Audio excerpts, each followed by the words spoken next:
Père et du Fils et du Saint-Esprit. Amen. Le Seigneur soit avec vous. Et avec votre esprit. Nous venons avec un cœur reconnaissant rencontrer notre Père pour lui exprimer notre gratitude pour son amour et sa miséricorde dans nos vies et en même temps lui demander sa protection, son soutien dans notre vie de tous les jours. Au début de cette Eucharistie, reconnaissons humblement nos manquements, nos fautes, nos erreurs. Demandons-lui pardon afin d'être moins indignes pour célébrer ce saint mystère.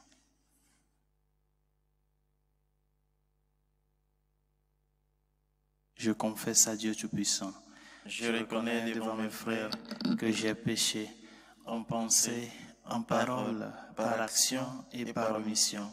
Oui, j'ai vraiment péché.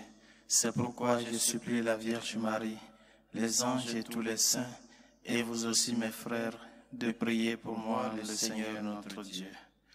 Que Dieu Tout-Puissant nous fasse miséricorde, qu'il nous pardonne nos péchés et nous conduise à la vie éternelle. Amen. Seigneur, prends pitié. Seigneur, prends pitié. Ô Christ, prends pitié. Ô Christ, prends pitié.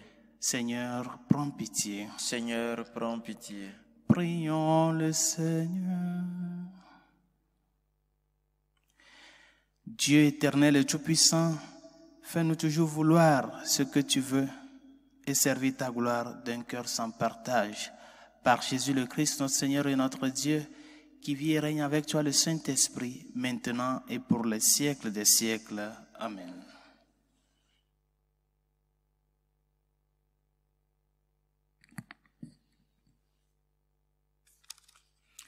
Lecture de la lettre de Saint Paul apôtre aux Romains.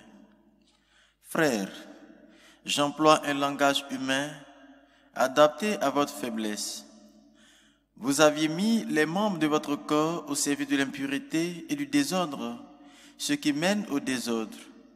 De la même manière, mettez-les à présent au service de la justice, ce qui mène à la sainteté.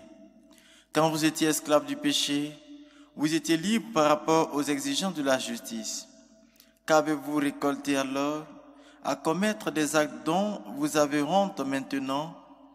En effet, ces actes-là aboutissent à la mort. Mais maintenant que vous avez été libres du péché et que vous êtes devenus des esclaves de Dieu, vous récoltez ce qui mène à la sainteté et cela aboutit à la vie éternelle. Car le salaire du péché, c'est la mort, mais le don gratuit de Dieu est la vie éternelle dans le Christ Jésus notre Seigneur. Parole du Seigneur. Nous rendons grâce à Dieu. Heureux est l'homme qui met sa foi dans le Seigneur. Heureux est l'homme qui met sa foi dans le Seigneur. Heureux est l'homme qui n'entre pas au conseil des méchants et qui ne suit pas le chemin des pécheurs, ne siège pas avec ceux qui ricanent, mais se plaît dans la loi du Seigneur et murmure sa loi jour et nuit. Heureux est l'homme qui met sa foi dans le Seigneur. Il est comme un arbre planté près d'un ruisseau qui donne son fruit en son temps, et jamais son feuillage ne meurt. Tout ce qu'il entreprend réussira. Tel n'est pas le sort des méchants. Heureux est l'homme qui met sa foi dans le Seigneur. Mais ils sont comme la paille balayée par le vent. Le Seigneur connaît le chemin des justes, mais le chemin des méchants se perdra. Heureux est l'homme qui met sa foi dans le Seigneur.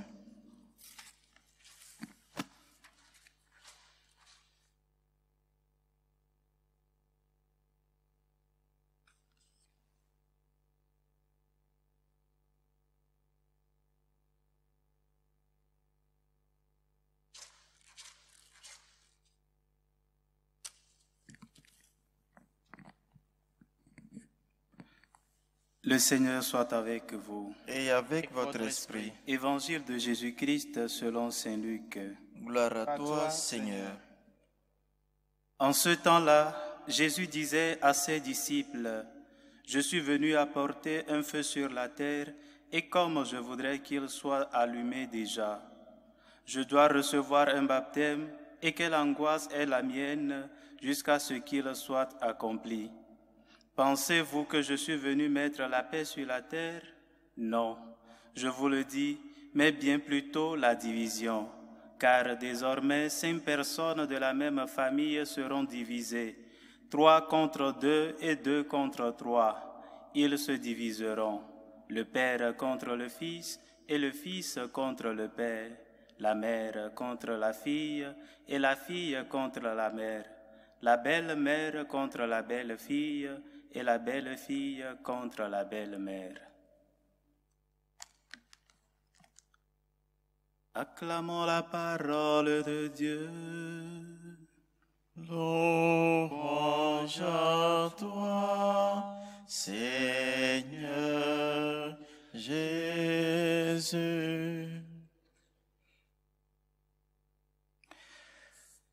Les paroles prononcées par Jésus dans l'évangile de ce jour sont des paroles dures. Très dures même, nous pouvons le dire.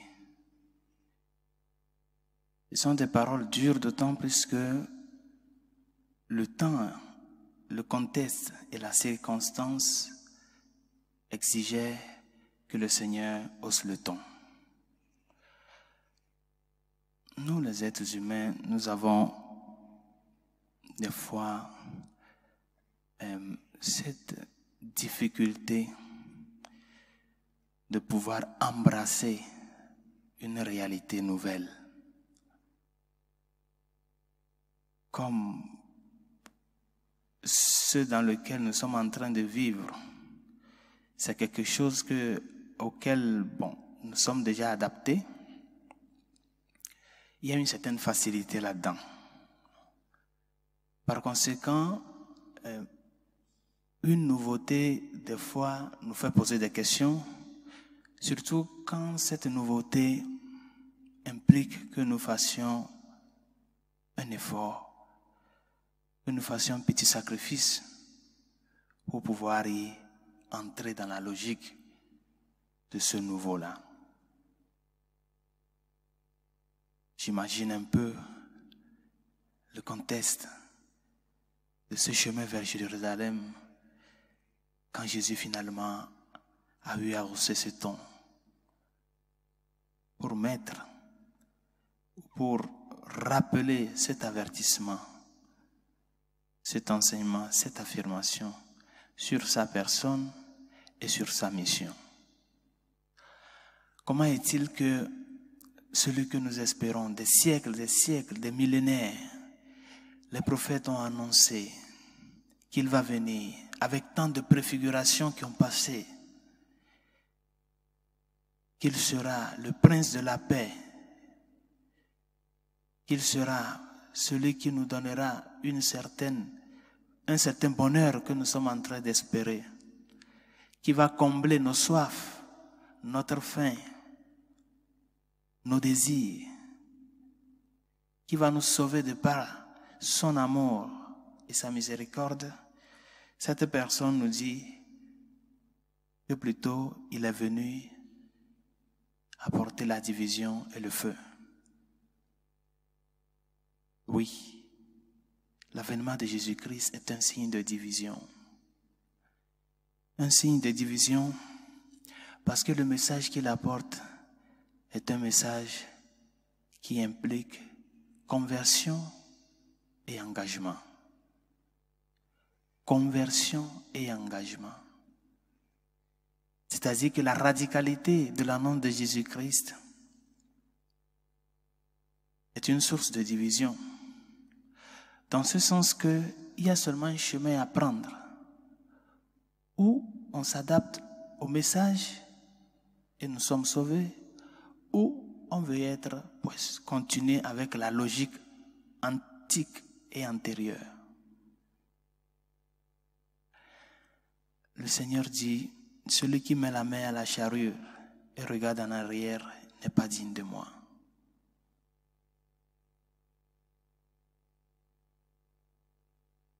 Notre temps que nous vivons aujourd'hui implique qu'il y ait une certaine rectitude et clarté dans le message évangélique. Nous vivons tellement un temps de confusion, tant dans l'Église comme dans la société. Beaucoup de demi-vérités, ils sont en train de nous encombrer. Tellement il y a de confusion que nous, les chrétiens, nous devons être cette lumière qui éclaire les autres. Des personnes fermes et des personnes conscientes avec la conviction claire du message du Christ pour pouvoir sauver les gens de tant de confusion. Nous ne pouvons pas vouloir sauver les gens de la confusion en semant encore la confusion. Oui, c'est oui, non, c'est non. Il n'y a pas de demi-vérité dans le message du Christ.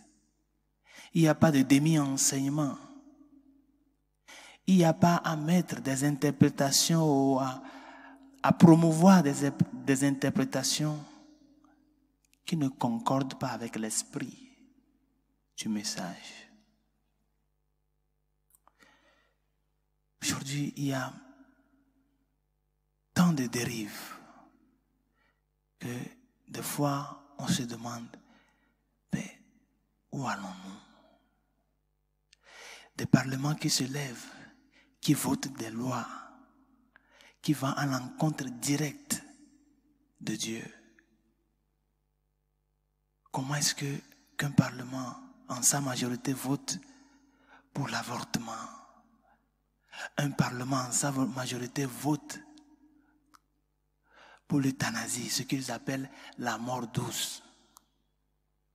Vote pour promouvoir l'idéologie du genre. Et tout ça là, c'est l'attaque de l'ennemi contre Dieu et non contre nous. Parce qu'il sait que nous sommes des êtres chers à Dieu. Par conséquent, s'il attaque cet être cher, il est en train d'attaquer directement le Créateur. Ce n'est pas nous qui l'attaque.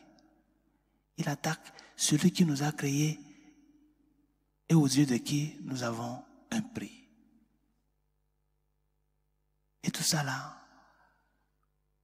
il y a des chrétiens dans ces gens de parlement, dans ces personnes qui votent dans cette majorité. Et qu'est-ce que nous faisons?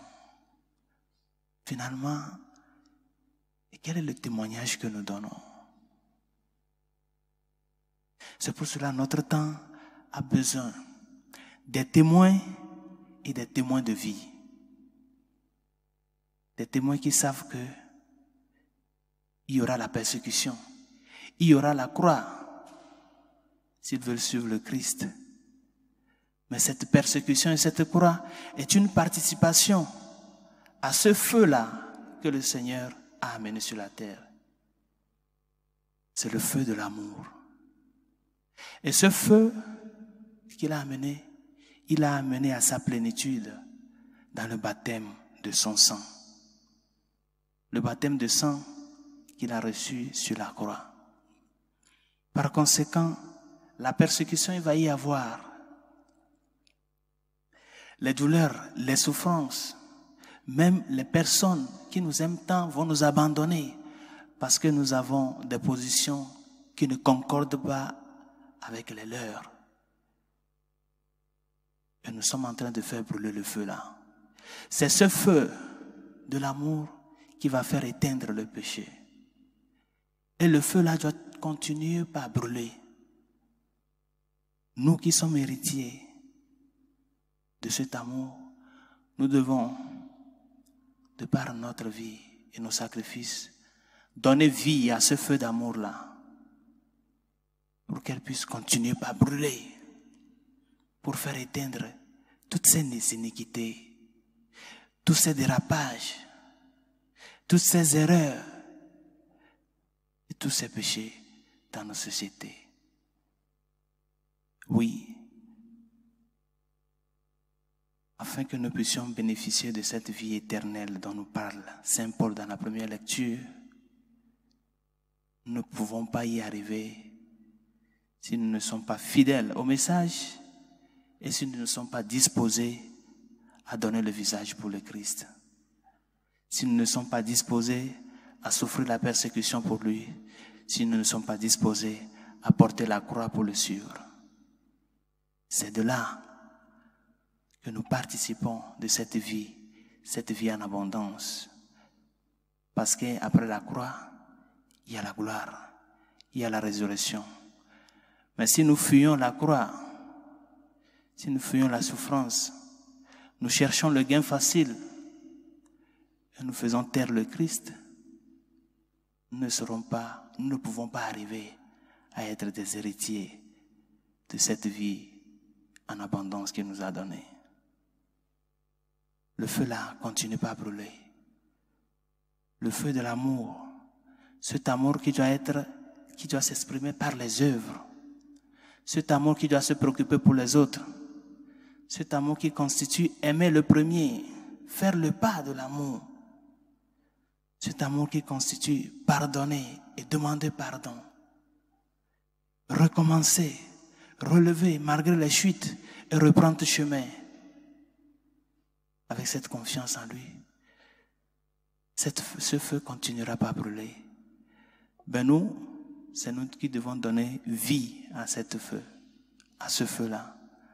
Parce que c'est nous qui avons reçu en héritage, en premier, le gage de son amour.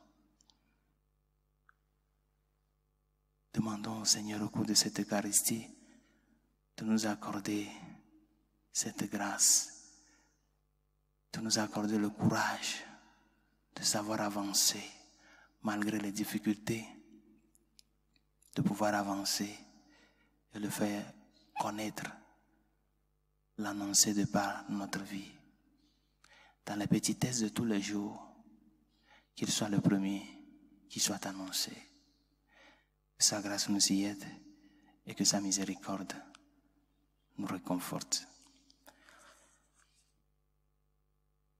Prions le Seigneur pour les besoins de l'Église et de l'humanité, en premier lieu pour la Sainte Église catholique et ses pasteurs, afin que, fidèles au message du Christ, nous puissions faire transmettre ce message de par notre témoignage de vie. Seigneur, écoute-nous. Seigneur, exauce-nous.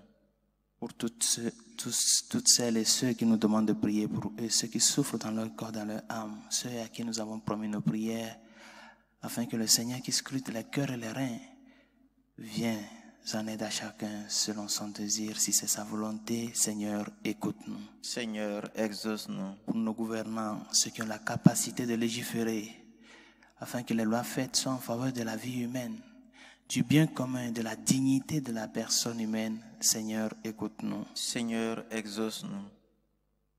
Pour les persécuter à cause de leur foi, à cause de leur appartenance au Christ, afin que le Seigneur leur donne force et courage, afin que, même arrivé au martyr, le sang qu'il verse soit ce sang qui fait fleurir le message sur cette terre et fait brûler son amour. Seigneur, écoute-nous. Seigneur, exauce-nous. Et pour tout un chacun de nous, afin que ces avertissements que le Seigneur nous donne, pour nous faire reconnaître sa personne et sa mission sur cette terre, nous aident à prendre au sérieux notre engagement chrétien au milieu de cette société. Seigneur, écoute-nous. Seigneur, exauce-nous. Dieu de miséricorde, écoute les supplications que nous t'adressons avec foi et espérance, toi qui vis et règnes pour les siècles des siècles. Amen. Amen.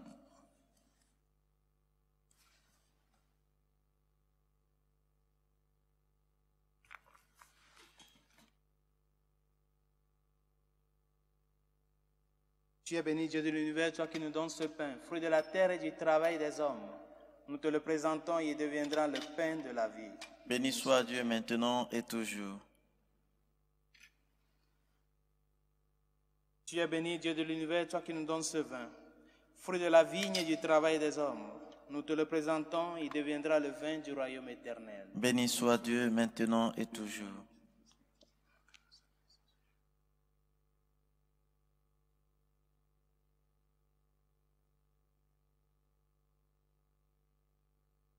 Prions ensemble au moment d'offrir le sacrifice de toute l'Église. Pour la gloire de Dieu, le salut du monde. Accorde-nous, Seigneur, de te servir à cet autel en toute liberté d'esprit. Ainsi ta grâce pourra nous purifier dans le mystère que nous célébrons par Jésus le Christ, notre Seigneur. Amen. Le Seigneur soit avec vous. Et avec votre esprit, Élevons notre cœur. nous le tournons vers le Seigneur. Rendons grâce au Seigneur, notre Dieu. Cela est juste et bon. Vraiment, il est juste et bon de te rendre gloire, de t'offrir notre action de grâce toujours et en tout lieu. À toi, Père très saint, Dieu éternel et tout-puissant, par le Christ, notre Seigneur. En lui, tu as voulu que tout soit rassemblé et tu nous as fait partager la vie qu'il possède en plénitude. Lui qui est vraiment Dieu, il s'est anéanti pour donner au monde la paix par le sang de sa croix. Élevé au-dessus de toute créature, il est maintenant le salut pour tous ceux qui écoutent sa parole. C'est pourquoi avec les anges et tous les saints, nous proclamons ta gloire en chantant d'une seule voix. Saint, Saint, Saint, le Seigneur, Dieu de l'univers, le ciel et la terre sont remplis de ta gloire. Hosanna au plus haut des cieux. Béni soit celui qui vient au nom du Seigneur. Hosanna au plus haut des cieux. Toi qui es vraiment saint, toi qui es la source de toute sainteté, Seigneur, nous te prions. Sanctifie ces offrandes en répandant sur elles ton esprit, qu'elles deviennent pour nous le corps et le sang de Jésus le Christ, notre Seigneur. Au moment d'être livré et d'entrer librement dans sa passion, il prit le pain. Il rendit grâce. Il le rompit et le donna à ses disciples en disant, « Prenez et mangez-en tous, ceci est mon corps livré pour vous. » Mon Seigneur et mon Dieu.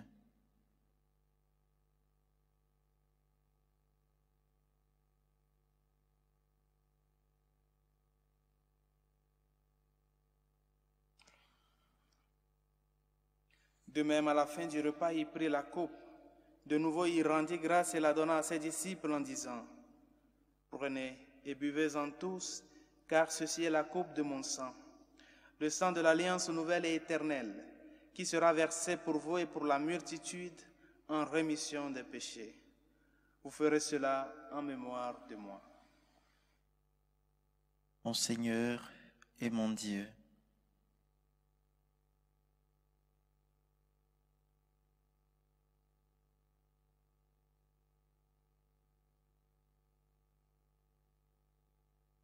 Proclamons le mystère de la foi. Gloire à toi qui es mort. Gloire à toi qui es vivant. Notre Sauveur et notre Dieu. Viens, Seigneur Jésus. Faisant ici mémoire de la mort et de la résurrection de ton Fils, nous t'offrons, Seigneur, le pain de la vie et la coupe du salut, et nous te rendons grâce, car tu nous as choisis pour servir en ta présence. Humblement, nous te demandons qu'en ayant part au corps et au sang du Christ, nous soyons rassemblés par l'Esprit Saint en un seul corps. Souviens-toi, Seigneur, de ton Église répandue à travers le monde. Fais-la grandir dans ta charité avec le pape François, notre évêque Carlos et tous ceux qui ont la charge de ton peuple. Souviens-toi aussi de nos frères qui se sont endormis dans l'espérance de la résurrection, de Mathias, Bernard, Susanne, Fortune, Gervais, de nos familiers et amis défunts, et de tous les hommes qui ont quitté cette vie, reçois-les dans ta lumière auprès de toi. Sur nous tous, enfin, nous implorons ta bonté. Permets qu'avec la Vierge Marie, la bienheureuse Mère de Dieu, Saint Joseph, son très chaste époux, avec les apôtres et les saints de tous les temps qui ont vécu dans ton amitié, nous ayons part à la vie éternelle et que nous chantions ta louange par Jésus-Christ, ton Fils bien-aimé. Par lui, avec lui et en lui, à toi, Dieu le Père Tout-Puissant, dans l'unité du Saint-Esprit, tout honneur et toute gloire pour les siècles des siècles. Amen. Amen. Unis dans le même esprit, nous pouvons dire avec confiance la prière que nous avons reçue du Sauveur. Notre Père qui es aux cieux, que ton nom soit sanctifié, que ton règne vienne, que ta volonté soit faite sur la terre comme au ciel. Donne-nous aujourd'hui notre pain de ce jour. Pardonne nos offenses, comme nous pardonnons aussi à ceux qui nous ont offensés. Et ne nous laisse pas entrer en tentation, mais délivre-nous du mal. Délivre-nous de tout mal, Seigneur, et donne la paix à notre temps. Par ta miséricorde, libère-nous du péché.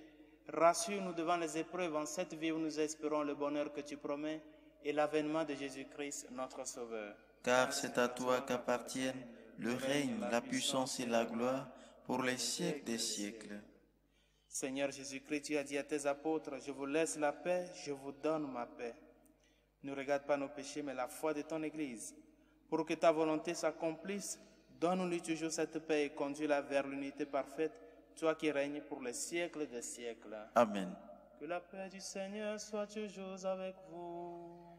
Et avec votre esprit.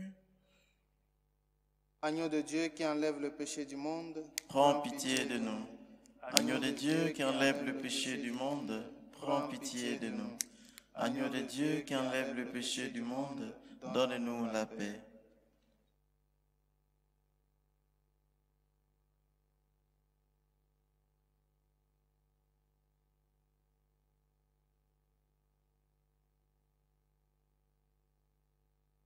Heureux les invités au repas du Seigneur. Voici l'agneau de Dieu qui enlève le péché du monde. Seigneur, je ne suis pas digne de te recevoir, mais dis seulement une parole et je serai guéri. Le corps et le sang du Christ nous gardent pour la vie éternelle. Amen.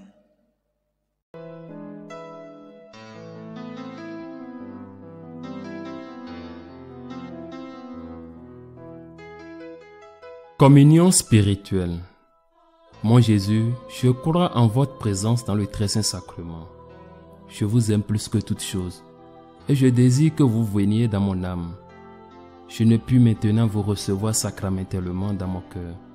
Venez-y au moins spirituellement.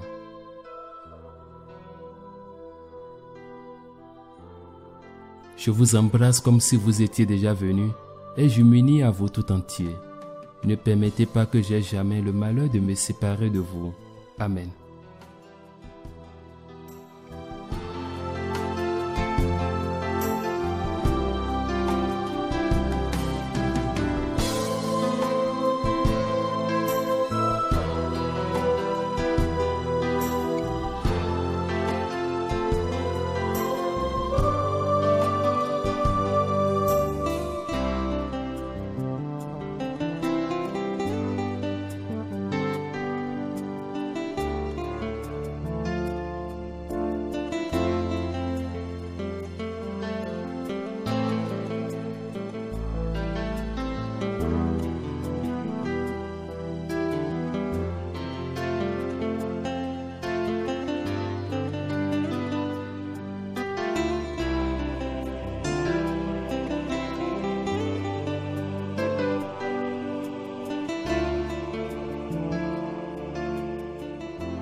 Prions encore le Seigneur.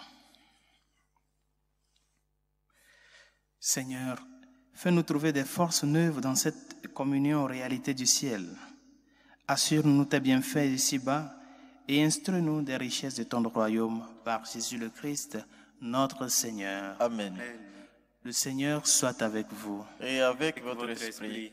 Que Dieu Tout-Puissant vous bénisse, le Père, le Fils et le Saint-Esprit. Amen. Allez dans la paix du Christ. Nous rendons grâce à Dieu. Nous tournons vers notre Mère pour lui demander son intercession et sa protection.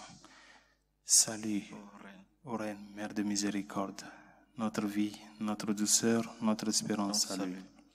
Enfants d'Evésilé, nous crions vers vous. Vers vous nous soupirons, gémissant et pleurant dans cette vallée de larmes. Ô vous, notre avocate, tournez vers nous vos regards miséricordieux, et après cet exil, montrez-nous Jésus, le fruit béni de vos entrailles. Ô clémence, ô miséricordieuse, ô douce Vierge Marie. Priez pour nous, Sainte Mère de Dieu, afin que nous soyons rendus dignes des promesses du Christ.